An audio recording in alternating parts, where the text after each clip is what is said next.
this church once in a while.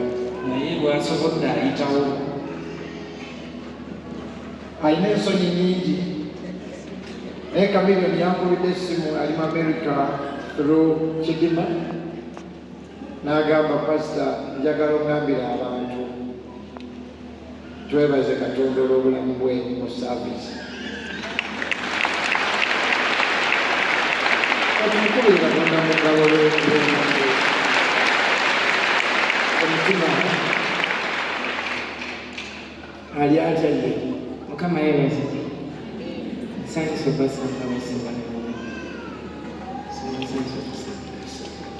omulwadde mwebale musabira omulwadde yasuuse tali bubi akoma mu mwana ekimu ku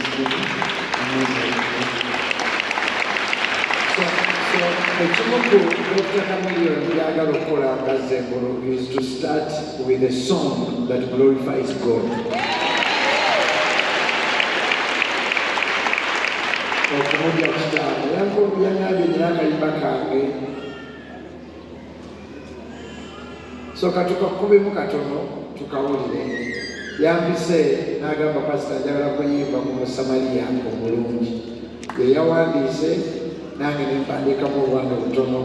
So ladies and gentlemen, I don't know if we are ready. I don't know if we are ready. Can somebody give me a sign?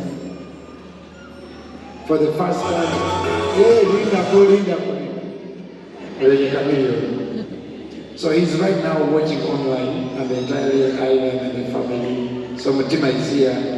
It's not a video, it is audio, but because it is a gospel song from Somalia and Saba, bakatukubiremu endakiika emu tetujja kamalayo kusobola okasanga ku YouTube badijja ne batiktokers mwenna kuyana kwa Chameleone tetubeera abasamaliya baki kale katube engalo twaniriza olimba Katonda.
Dr. Joseph Chameleon. Come on, people.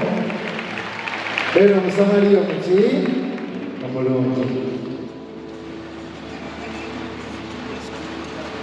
Okay, katusabire. Ayi Mukama tusabire Dr. Chameleon gyali yonna omukuume oyongere omunoonyeza ddala olokola omwoyo gwe mu linnya erya Yesu Kristo n'oluyimba luno oluwa omukisa lubeere a big answer in Jesus' name. Amen. Thank you. Now, brothers and sisters, dear Lord, we pray that the rain will not rain. Muri mulimu kwesoma wakakyusa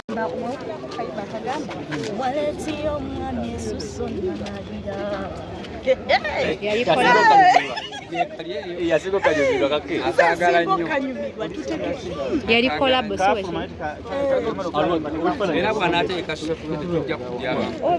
kyemayo kabamaliriza